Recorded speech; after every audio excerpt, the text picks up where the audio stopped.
L'alphabétisation fonctionnelle, c'est apprendre à lire des mots simples, écrire son nom, compter son argent, lire une date ou une fiche de stock, des choses essentielles pour gérer une petite activité génératrice de revenus. Tu imagines avec moi si une femme vend du savon, mais ne peut pas noter qu'il lui doit de l'argent ou des articles, vous voyez ce que ça peut donner. C'est déjà une perte. Donc, c'est savoir calculer ses bénéfices, fixer ses prix ou lire un contrat de prêt. Ça limite beaucoup son autonomie si elle ne sait pas le faire.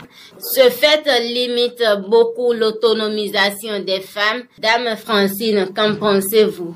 Ok. Madame l'animatrice, je vois que Dame Mélodie n'a pas menti sur ce fait parce que de nombreuses femmes rurales nous disent et nous observons aussi qu'elles dépendent d'un enfant ou d'un mari pour signer les papiers, les carnets de compte et ou même faire des appels. Ok. Alors que si elles sont un peu formées, elles peuvent déjà faire beaucoup par elles-mêmes. Et ce petit pas vers l'autonomie, c'est ce que certaines initiatives essaient de favoriser.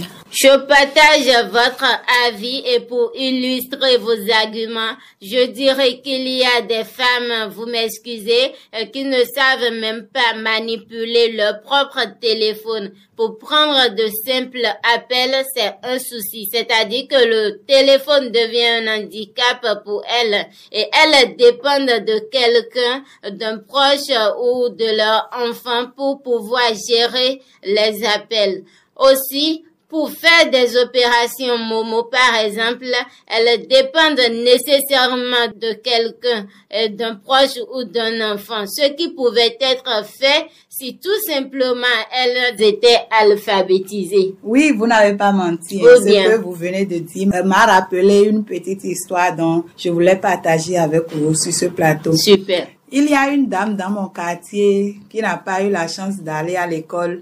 Donc cette femme, c'est une femme battante. Elle bosse dur.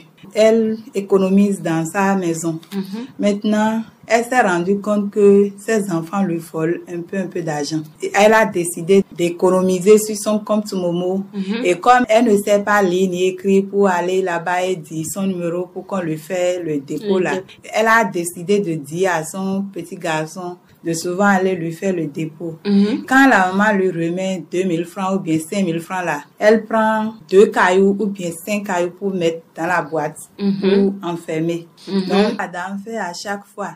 Et un jour, elle avait besoin d'argent. Elle a demandé à son fils d'aller lui faire le retrait. Et quand le petit est revenu, il lui a remis de l'argent. Quand elle s'est mise à compter, elle a constaté que l'argent que le petit lui a ramené ne correspond pas au caillou qu'elle avait dans sa boîte. Catastrophe. Vous voyez, non? C'est comme ça qu'elle a su que le petit lui vole de l'argent. Ce jour-là, ça me faisait de la peine parce que cette dame, elle se lamentait, pleurait, disait tout.